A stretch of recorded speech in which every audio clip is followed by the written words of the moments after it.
اچھا عجیب بات ہے، ریاضی میں علماء دین اس وقت ریاضی کا علم ظاہر ہے، اور آج بھی ریاضی اور میتھمیٹکس یہ جدید ترین علوم میں داخل ہے۔ ہماری اس علماء دین میں ایسے کئی لوگ ہوئے ہیں جو ریاضی میں بڑے ماہر اور بڑی اعلیٰ قسم کی صلاحیتوں کے مالک تھے۔ جہاں سے یہ علوم شروع ہوئے یا جنہوں نے زیادہ فروغ دیا اور جنہوں نے اس کا بیڑا اٹھایا وہ خود حیران تھے کہ ہم سے زیادہ مہارت تو ان لوگوں میں ہے۔ ایک اور نام میں آپ کی خدمت میں عرض کرتا ہوں، شیخ عبدالعزیز پرہاروی رحمۃ اللہ علیہ، علم ریاضی میں میتھمیٹکس میں ان سے زیادہ ماہر کوئی نہیں تھا۔ یہ کوٹدو جنوبی پنجاب میں کوٹدو کا علاقہ، پنجند جہاں پر ہے، یہاں پر اس کے قریب ہی کوٹدو میں ان کا مزار ہے۔ یہ یہاں رہتے، پاکستان کے اسی خطے میں ہوں، اور یہ ان کا زمانہ زیادہ پرانا نہیں ہے، تو خیر پاکستان بننے سے پہلے کی بات ہے۔ تو شیخ عبدالعزیز پرہاروی رحمۃ اللہ علیہ، انہوں نے ریاضی میں وہ کمال حاصل کیا تھا، وہ کمال کہ وہ خود فرماتے ہیں اپنی ایک کتاب میں کہ میں نے اس فن پر دنیا کی سب سے بڑی کتاب لکھ دی ہے، اور میں نے جو کتاب لکھی ہے اس کتاب کے مقابلے میں اور ایسی کتاب و تصنیف حضرت آدم علیہ السلام سے لے کر آج تک کوئی نہیں لکھ سکا۔ دعویٰ ہے، دعوت وہ کتاب لکھی۔ افسوس کیا، جیسے وہ ہم نے اپنے بڑے بڑے اسلاف و بزرگوں کے کارنامے ضائع کیے ہیں، اسی طرح یہ بھی لاسٹ ہو گیا، بہت کچھ ضائع ہوا ہے۔ ہماری تاریخ کا بہت بڑا علمی ذخیرہ ضائع ہوا، کیونکہ ہم تو لگ گئے نا دوسرے چکروں میں۔ پھر دوسری قومیں آئیں اور انہوں نے ان چیزوں کو سمجھا اور وہ اٹھا کے یہ سب لے گئے، میٹر بہت سی چیزیں وہاں چلی گئی ہیں۔ اسی کا تو رونا علامہ اقبال نے رویا تھا، مگر وہ علم کے موتی کتابیں اپنے آبا کی جو دیکھیں ان کو یورپ میں تو دل ہوتا ہے سیپا۔ وہ اپنی کتاب میں اس کا ذکر کر رہے ہیں کہ میں نے دنیا کی سب سے بڑی کتاب لکھی، اور میں نے ان کی سوانح میں پڑھا کہ ان کو انگریز افسران، انگریزوں کا دور تھا، اور کئی لوگ ان کے اسکالر انگریز افسران وہ ان کو ڈھونڈتے تھے، ان سے ملنے کے خواہش مند تھے اور ان کے علم کے بارے میں جاننا چاہتے تھے۔ شیخ عبدالعزیز پرہاروی رحمۃ اللہ علیہ ضمناً یہ تذکرہ آ گیا۔ بتانا یہ تھا کہ مسلمانوں نے علوم و فنون کو وہ رواج دیا ہے، ایک ماحول تھا، ہمارے پاس ایک ایسی زمین موجود تھی جس میں کہ ہم بیج پڑ رہے تھے اور فصلیں نکل رہی تھی، اور مثالی چیزیں ماڈل دنیا کے لیے سامنے آ رہے تھے، مگر اب وہ زمین ہی نہیں رہی۔ زمین کھا گئی آسماں کیسے کیسے، ہوئے نامور بے نشاں کیسے کیسے، زمین کھا گئی آسماں کیسے کیسے۔ انہی ناموروں میں آج جس ہستی کا دن منا رہے ہیں وہ امام احمد رضا خان فاضل بریلوی رحمۃ اللہ۔ تو اعلیٰ حضرت امام احمد رضا خان فاضل بریلوی رحمۃ اللہ علیہ انتہائی جینیس اور نہایت عبقری قسم کی شخصیت، ان کے اندر جو صلاحیت جس کا میں نے ایک مختصر سا نقشہ کھینچا، تھوڑا سا جائزہ لیا ہے، اس کا پورا علم و ادراک، اس کا فہم و شعور کسی کو کیا ہوگا جبکہ آج وہ ان علوم کو سمجھنے والے لوگ ہی نہیں ہیں۔ ان کے علوم میں ریاضی، ان کے علوم میں طبیعیات، ان کے علوم میں ارضیات، ان کے علوم کے اندر جغرافیہ، ان کے علوم کے اندر فلکیات، ان کے علوم کے اندر نجوم، ان کے علوم کے اندر جفر، ان کے علوم کے اندر لوگارسم، ان کے علوم کے اندر جیومیٹری، یہ سب چیزیں داخل ہیں۔ تو اسی طرح اور بے شمار یہ سب علوم جو ہیں آج ان کی تفصیل اور ان کی ڈیٹیل اور ان کی اصطلاحات آج سمجھنے والے لوگ نہیں۔ ڈاکٹر سر ضیاء الدین صاحب نے جب ریاضی کے حوالے سے امام احمد رضا کی مہارت دیکھی تو ان سے درخواست کی تھی کہ مجھے اپنی کچھ کتابیں اس علم کے بارے میں جو لکھی ہیں وہ مجھے عطا فرمائیں۔ تو اعلیٰ حضرت نے کچھ رسائل مرتب فرمائے تھے، وہ ان کو دے دیے، جن کو وہ لے گئے تھے، ان کو سمجھتے رہے اور پڑھتے رہے، اور اس کے بعد ان پر اتنا امپریشن پڑ چکا تھا اعلیٰ حضرت کی اس سمجھدانی کا، اس علمیت کا، اس مہارت کا، کہ وہ کہیں ان کو ماہر ریاضیات کوئی کہتا تو وہ کہتے تھے ماہر ریاضیات مجھے نہ کہو، امام احمد رضا کو کہو، وہ اس کے لائق یہ تھے اعلیٰ۔ تو انہوں نے فرمایا من مکنج خمولی کہ نہ گنجت دروے جز من چند کتابیں و دوات و قلم۔ کام انسان علم حاصل کرنے کا معاملہ ہو یا علم کی ترویج و اشاعت کا، جب تک انسان ان خارجی علائق تعلقات اور ان بے مقصد کے رابطوں اور خارجی دنیا کے معاملات سے کنارہ کشی نہیں اختیار کرتا، جب تک ان بے جا خواہشوں، آرزوؤں، تمناؤں کے اندر سے باہر نہیں نکلتا، اس وقت تک انسان نہ علم کو سمجھ سکتا ہے نہ پھیلا سکتا ہے۔ اعلیٰ حضرت نے دنیا سے کبھی دل نہیں لگایا، انہوں نے اپنے وقت کو کبھی ضائع نہیں کیا، انہوں نے وقت کی قدر کی، اور اسی طرح لکھنے پڑھنے میں ساری زندگی گزار دی، اسی لیے اتنا بڑا کام دنیا کے سامنے آ گیا۔ اگر وہ وقت کا کوئی لمحہ ضائع کر دیتے تو اس لمحے ان کے قلم سے نکلنے والے علوم و فنون آج اب تک نہ پہنچ پاتے، مگر انہوں نے اپنی زندگی میں لمحات کو، اپنے ساعتوں کو ضائع نہیں ہونے دیا، اس لیے وہ سفر پر بہت کم تشریف لے جاتے تھے، باہر بہت کم تشریف لے جاتے تھے۔ آبائی زمینیں تھیں، اسی سے گھر کا خرچ اور تمام چیزیں اور ضروریات پوری ہوتی تھی، اسی سے لوگوں کی تعاون ہوتا تھا، لوگوں کے ساتھ لوگوں کی مدد کی جاتی، اسی کی آمدنی سے کتابیں خریدتے منگواتے تھے، اور پورے ہندوستان سے جہاں جہاں بھی کتاب کا کوئی سراغ ملتا تھا اور ان کے پاس نہیں ہوتی تھی اس کو منگواتے،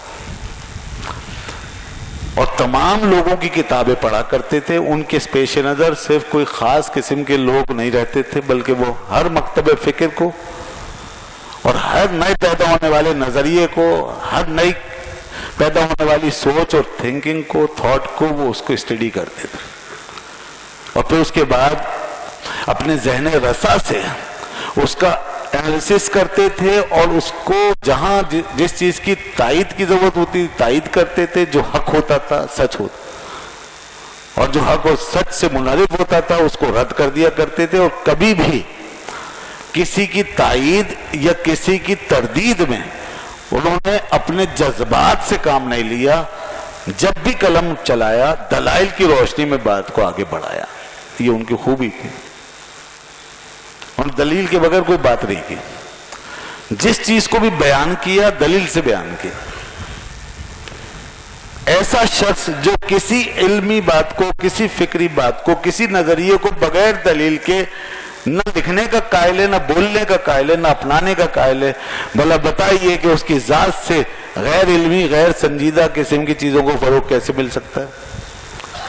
چاہے جائے کہ کوئی یہ کہے کہ وہ بدعات اور خرافات آج جو پھیلی ہوئی ہیں کہیں، تو یہ امام احمد رضا کی کتابوں سے لوگوں نے اخذ کی ہیں، یہ کتنا بڑا الزام ہے۔ بدعات و خرافات سے اس شخصیت کا کیا تعلق جس کی نظر میں اتنا علم ہے، جس کی نظر میں پوری 1200 سالہ تاریخ جو علمی فقہی تاریخ ہے شرعی علوم کی، وہ تمام بڑے بڑے لوگوں کو جو پرکھ چکا ہو، جان چکا ہو، جسے معلوم ہو کہ پہلے عہد میں کیا لکھا گیا، دوسرے عہد میں کیا دنیا کے سامنے آیا، تیسرے عہد میں کیا لکھا گیا، امام غزالی نے کیا فرمایا، شیخ سعدی کا نظریہ کیا تھا، مولانا روم کی حکمتیں کیا کہتی ہیں، امام راضی نے اپنی تفسیر میں کیا لکھا ہے، امام بیضاوی کیا لکھ کر گئے ہیں، جنہیں معلوم ہو کہ یہ بڑے بڑے علماء کو کہا کیا کچھ دے کر گئے ہیں دنیا کو، تو پھر وہ بھلا کیسے ہو سکتا ہے کہ وہ اپنے اس ڈسکورس سے باہر نکلے؟ کیسے ہو سکتا ہے؟ یہ سب کچھ آدمی کیوں پڑھتا ہے اور یہ ساری علوم اور ساری معلومات کیوں جمع کرتا ہے؟ دو ہی باتیں ہوتی ہیں، یا تو اس کا رد کرتا ہے اور سب اٹھا کے پھینک دیتا ہے کہ میں کسی کو نہیں مانتا، فلاں نے یہ لکھا میں نہیں مانتا، اس نے یہ لکھا میں نہیں، یہ تو انہوں نے کیا نہیں، یا پھر اس کو اختیار کرتا ہے، اس سے استدلال کرتا ہے، اس کو دلیل بناتا ہے، اس کو بنیاد بناتا ہے اور اس چیز کو آگے بڑھاتا ہے؟ تو امام احمد رضا نے یہ دوسرا راستہ اختیار کیا، اور انہوں نے دین اور شریعت کے اس ڈسکورس کو کبھی نہیں چھوڑا جو آج تک قائم چلا آ رہا تھا۔ تو پھر بدعت کا کیا کام ان کے یہاں؟ اب اگر کوئی بات ان سے منسوب ہے، انہوں نے لکھی ہے، منسوب کا مطلب یہ انہوں نے لکھی ہے، ان کی کتاب میں آئی ہے، اور جب وہ یہ کہہ رہے ہیں اور لکھ رہے ہیں اپنے فتویٰ میں، اپنی کتاب میں کہ یہ بات مجھ سے پہلے فلاں، آج سے اتنے سو سال پہلے فلاں بزرگ نے لکھی ہے، وہ حوالہ دے رہے ہیں، وہ کوٹ کر رہے ہیں، مجھ سے پہلے انہوں نے لکھی ہے، اور ایک نہیں 10 20 حوالے دیتے چلے جاتے ہیں، یہ بات اس دور میں فلاں نے کی، اس دور میں فلاں نے کی، انہوں نے لکھی۔ تب انہوں نے اپنی طرف سے کیا ایجاد کیا؟ یہی تو خوبی ہے، یہی تو اصل علم ہے، یہ علم جو ہماری میراث، یہ جو ہمارے بزرگوں کا ترکہ ہے، یہ جو ہماری لیگیسی ہے، یہ ضائع نہیں ہونے دی انہوں نے، اس میں انہوں نے آلٹریشن نہیں ہونے دی، اس کے اندر انہوں نے تحریف نہیں ہونے دی، اس کو انہوں نے قائم رکھا اور اس کو آگے بڑھا دیا، اس امانت کو۔ یاد رکھیے گا، دینی علوم و فنون کے اندر آپ اپنی میراث، اپنے ورثے کو چھوڑ نہیں سکتے۔ دینی علوم و فنون میراث ہیں اور دنیاوی علوم و فنون تخلیق ہیں، یہ فرق ذہن میں رکھیے گا ہمیشہ۔ آج کل لوگ بڑے کریٹیو ہو گئے، الٹرا ماڈرن، وہ اب یہ بات کرتے ہیں کہ کریٹیوٹی دین میں بھی ہونی چاہیے، یہ کوئی پیچھے سے لے کر نقل کرنا، یہ گویا کہ تنگ نظری ہے، بیکورڈنیس، یہ آج لوگ، یہ بیکورڈنیس نہیں ہے، یہ پیچھے سے لے کر آگے بڑھا دینا، اپنی اصل سے جڑے رہنا، یہی اللہ کی ہدایت کی یہی بنیاد ہے۔ اس ڈسکورس کو نہیں چھوڑ سکتے آپ اس راستے کو نہیں چھوڑ سکتے، جس نے چھوڑا ہے وہ گمراہ ہوتا چلا گیا۔ میں اس لیے یہ بات کہہ رہا ہوں کہ رسول اللہ صلی اللہ علیہ وسلم نے فرمایا ہے، قرآن کے بارے میں تو سبھی کو اندازہ ہے نا کہ یہ وہی کتاب ہے جو 14 سال پہلے نازل ہوئی ہے۔ دنیا میں ہر کتاب بدل گئی مگر قرآن بدلا نہیں، بدلا نا۔ اس کے اندر نماز کا ذکر ہے، کیا بدل دیں؟ نہیں۔ اس میں ہمارے عقیدے، ہمارے اغراض و مقاصد، ہماری زندگی کا لائحہ عمل، ہماری تربیت کے لیے اصول دیے ہیں، بدل دیں اس کو؟ نہیں بدل سکتے نا، یہ تو ایز اٹ از رکھا جائے گا نا، اس کو جو دین اور شریعت کے دائرے میں اس کو بدلا تو نہیں جا سکتا۔ اور پھر رسول اللہ صلی اللہ علیہ وسلم فرمایا کہ یاد رکھنا کہ یہ جو ہم دنیا میں تمہیں کچھ دے کر جاتے ہیں تو مال، درہم، دینار دے کے نہیں جاتے، بلکہ ہم انبیاء کرام اپنے پیچھے لوگوں کو اپنا علم دے کر جاتے ہیں۔ انما ورث العلم، ہم علم کی میراث دے کے جاتے ہیں۔ تو میراث وہی ہے نا جس کو آگے بڑھنا ہے، اگر اس کو بدلنا ہے تو میراث کہاں سے ہوگی؟ اگر اس کو تبدیل کرنا ہے تو میراث کہاں سے ہوگی؟ میراث کا کانسیپٹ بتا رہا ہے کہ اس کو قائم رکھنا ہے، یہ امانت ہے، یہ وہ علم ہے جو خدا کی طرف سے آیا ہے، یہ وہ ہدایت ہے، وہ راستہ ہے جس کو محفوظ رکھنا ہے، اسی کی تشریح کرنی ہے، اسی کو اپلیکیبل بنانا ہے، بنیاد وہی رہے گی، اسی کو اپلیکیبل بنانا۔ اس لیے یہ ایک لیگیسی ہے، میراث۔ اور رسول اللہ صلی اللہ علیہ وسلم نے فرمایا تمہارے اندر ہر دور میں آنے والی نسلوں میں اہل حق کی نشانی یہ ہوگی، جو اہل علم ہو کر اہل حق ہوں گے، وہ لوگ ہوں گے یحملوا ھذا العلم من کل خلف عدولہ، فرمایا کہ وہ لوگ ہوں گے جو میرا علم جو میں تم کو دے رہا ہوں اس کو اٹھا کے رکھیں گے، اس کو اٹھا لیں گے، اس کو چھوڑیں گے نہیں، نہ اس کو بدلیں گے نہ اس کو چھوڑیں۔ تو بھائی ایک علم ہے متواتر، ایک روایت ہے جس کو کنٹینیو رکھنا ہے، یہ ہے وہ چیز۔ تو امام احمد رضا نے اس کا حق ادا کر دیا اور اس روایت کو پورا تحفظ دیا ہے اور اس کو کنٹینیو کیا ہے اور اس کو ملا دیا ہے، دلیل کے ساتھ، حوالوں کے ساتھ ملا دیا۔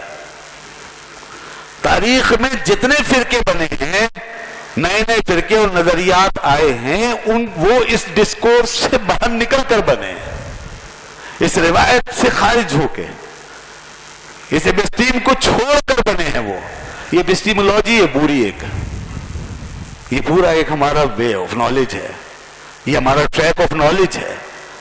معتزلہ باہر نکلے نہیں نکلے؟ آؤٹ ہوئے نا؟ اہل تشیع آؤٹ ہوئے نہیں ہوئے؟ خوارج آؤٹ ہوئے نہیں ہوئے؟ ابن تیمیہ نے کچھ ایسی باتیں کی کہ نہیں کی جو آج تک کسی نے نہیں کی تھی؟ آؤٹ ہوئے نا؟ ابن تیمیہ نے وہ چیزیں کی جس سے بعد میں ڈسپیوٹ پیدا ہو گیا، علمی دنیا میں جھگڑا پیدا ہو گیا۔ انہوں نے یہ کہا، پہلی دفعہ تاریخ میں پہلی دفعہ یہ کہا کہ رسول اللہ صلی اللہ علیہ وسلم کے مزار پر حضور کی زیارت کی نیت سے جانا حرام ہے، نعوذ باللہ من ذالک۔ یہ پہلی دفعہ ابن تیمیہ نے فتویٰ دیا۔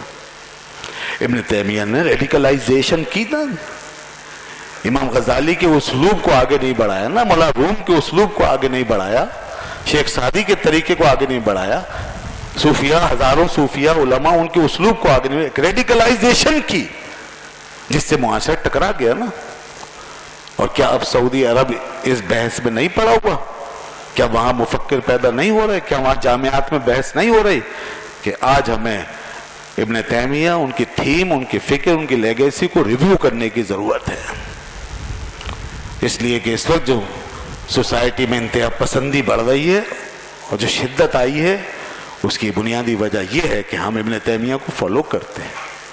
یہ بات آج اگر رؤوس الاشہاد ہو رہی ہے نہیں ہو رہی، میں نہیں کہہ رہا، یہ وہاں کی جامعات میں بحث ہو رہی ہے، وہاں کی یونیورسٹیوں میں ہو رہی ہے، وہاں کے اعلیٰ اداروں میں ہو رہی ہے، وہاں کے سرکاری حلقوں میں ہو رہی ہے۔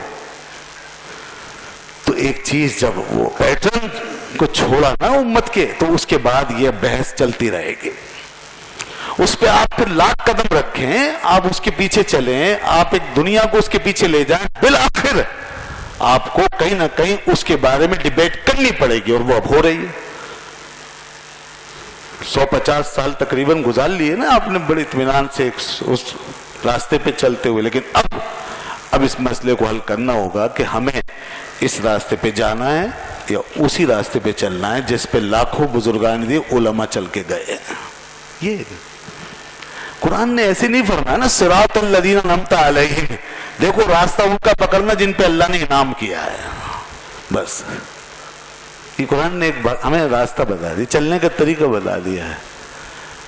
تو امام احمد رضا نے اسی چیز کو، اسی راستے کو واضح کیا، اپنی طرف سے وہ کیا کہیں گے؟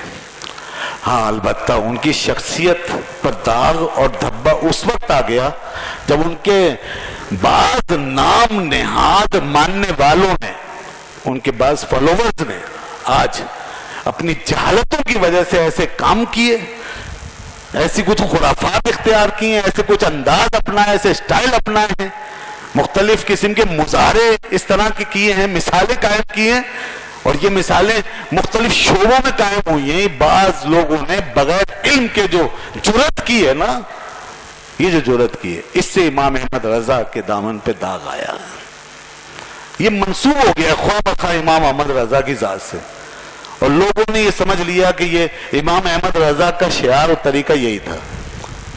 یہ اس کو جو سنجیدہ پڑھے لکھے علماء ہیں اسی لیے کنڈیم کرتے ہیں ایسی تمام رسموں کو، ایسی تمام باتوں کو جو خلاف شرع ہوں، خواہ کو مزاروں کے اوپر پریکٹس کی جا رہی ہو ان کی، یا کئی محفلوں میں ان کی پریکٹس کی جا رہی ہو، یا کئی خاص نشستوں میں اس پر عمل ہو رہا ہو، اگر وہ چیز دلیل سے الگ ہے، شریعت سے ہٹ کر ہے، اگر وہ ہمارے اپنے طریقے سے ہٹ کر ہے اور علماء اس کی سرپرستی نہیں کر رہے، علم اس کی اجازت نہیں دے رہا، تو پھر وہ چیز کنڈیمیبل ہے، اس کے پیچھے سوائے جہالت کے کچھ نہیں ہے۔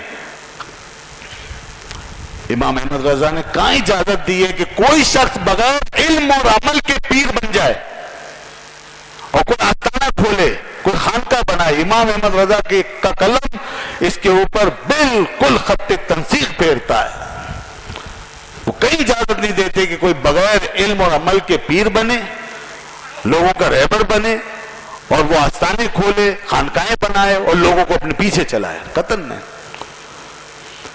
امام احمد رضا نے کہاں اجازت دی ہے کہ لوگ مزاروں پہ جا کر کے اس طرح گریں، پڑھیں، سجدے کریں، رکوع کریں اور طواف کریں؟ کہاں؟ ان کا قلم سختی سے رد کرتا ہے ان چیزوں، بالکل رد کرتا ہے.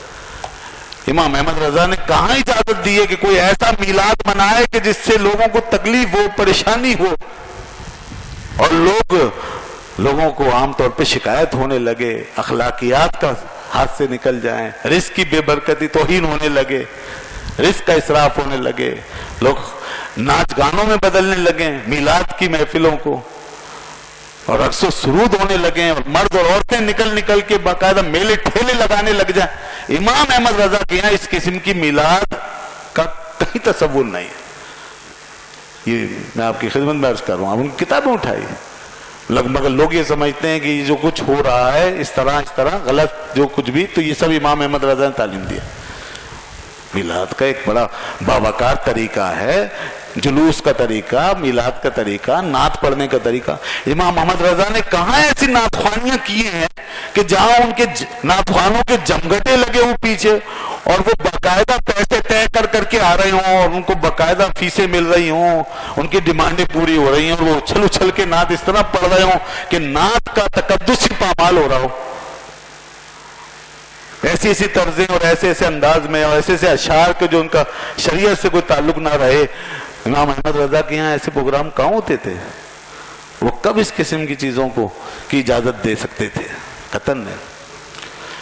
تو یہ سب باتیں ہیں. ان کے یہاں کوئی ولی نہیں بن سکتا جب تک متبع شریعت نہ ہو، متبع سنت نہ ہو. آج بے شرع لوگوں کو ولی مانتے ہیں، بے شرع لوگوں کی کرامتیں مانتے ہیں، ایسے پیروں کو اللہ کا ولی سمجھتے ہیں کہ جو ابھی شریعت کی پہلی تعلیم پر بھی پورے نہیں اترتے. ایسے بہت سے لوگ ہیں مگر جوہلا ہیں. امام احمد رضا کا اس قسم کی تعلیمات سے کوئی تعلق نہیں، ان کے ان چیزوں کا رد ہے. بات یہ ہے کہ عالم اسلام جس طرح ہم دیکھ رہے ہیں کہ زوال کی طرف بڑھ رہا ہے، علم سے دور ہو رہا ہے، اسی طرح یہ چیزیں بھی علم سے دوری کا نتیجہ ہے. ہم جیسے دین کے بہت سارے معاملات میں، نماز ہو، روزہ ہو، حج ہو، زکوٰۃ ہو، اس میں بہت سی غلطیوں کے ارتکاب کر رہے ہیں لوگ، بہت سے توہمات داخل کر دیتے ہیں، جاہلانہ طریقے داخل کر دیتے ہیں. یہ زوال ہے. نہ امام احمد رضا اس کے ذمہ دار ہیں، نہ حضرت مجدد الفسانی اس کے ذمہ دار ہیں، نہ امام غزالی اس کے ذمہ. وہ تو اپنا کام کر گئے. اب ضرورت اس بات کی ہے کہ ان کی تعلیمات کو اپنے سامنے رکھ کر اس کی اتباع کی جائے، اس کے مطابق ماحول بنایا جائے، اس کے مطابق لوگوں کو کی تربیت کی جائے. اس بات کی ضرورت ہے. خیر یہ صرف ایک پہلو میں نے آج بیان کر سکا ہوں. آج ان کے یوم کے حوالے سے مجھے ایک اور چیز پر بھی روشنی ڈالنی تھی اور وہ دوسرا پہلو تھا. یہ تو علم اور تحقیق کی بات تھی. ایک دوسرا پہلو ان کی شخصیت کا جس کے ساتھ ان کی شخصیت مکمل ہو جاتی ہے اور وہ ہے عشق رسالت مآب صلی اللہ علیہ وسلم. بس اس کے لیے ایک بات سن لیجئے، ان کی ذات دو چیزوں کا مرکہ ہے اور یہی دو باتیں ہیں جو کسی بھی انسان کے لیے نصب العین ہے اور اس کی شخصیت کی تعمیر اور تکمیل کا ذریعہ ہے. یہ دو کمپوننٹ ہیں، یہ مل جائیں تو انسان مکمل ہو جائے. ایک علم اور دوسرا عشق. علم ان کا میں نے بتا دیا اور عشق ان کا یہ تھا کہ کروں مدح اہل دول رضا، پڑے اس بلا پہ میری بلا، میں گدا ہوں اپنے کریم کا، میرا دین پا رہے نہ نہیں. کسی نے کہا ان نوابوں کے لیے کوئی شعر لکھ دیجئے تو ان کا ذرا یہ کہ قریب ہو جائیں گے. آپ نے کہا کہ یہ کام مجھ سے نہیں ہوتا. میں گدا ہوں اپنے کریم کا، میرا دین پا رہے نہ نہیں. میں اللہ کے رسول محبوب خدا کا گدا ہوں. میں جو کچھ کہوں گا انہی کی شان میں کہوں گا. دنیا کے نوابوں اور رئیسوں سے میرا کوئی تعلق نہیں. میں گدا ہوں اپنے کریم کا، میرا دین پا رہا. ان کے باطن یہ تھا، ان کے باطن کا حال یہ تھا کہ جان و دل ہوش و خرد سب تو مدینے پہنچے، تم نہیں چلتے رضا سارت و سامان. اور ان کا مسلک یہ تھا کہ انہیں مانا انہیں جانا، نہ رکھا غیر سے کام، للہ الحمد میں دنیا سے مسلمان گیا.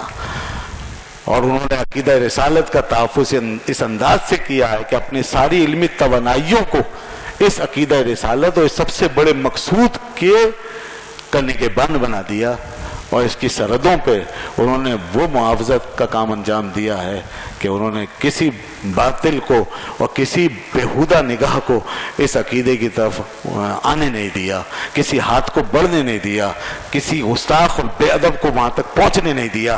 انہوں نے کلا کمر کیا ہے تمام گستاخیوں کا، بے ادبیوں کا، اور ہر اعتراض کا، ہر بے ادبی کا انہوں نے وہ جواب دیا ہے کہ اگر امام احمد رضا نہ ہوتے تو نہ جانے یہ امت اپنے عشق کی پیاس بجھانے کہاں جاتی ہے. انہوں نے اس امت کو وہ چشمہ صافی دے دیا، عشق و محبت کا وہ پیغام دے دیا کہ جب تک مصطفیٰ جان رحمت پہ لاکھوں سلام گونجتا رہے گا، حضور کی عظمت کے ترانے ہمارے کانوں میں بسے رہیں گے. وآخر دعوانا الحمدللہ رب العالمین.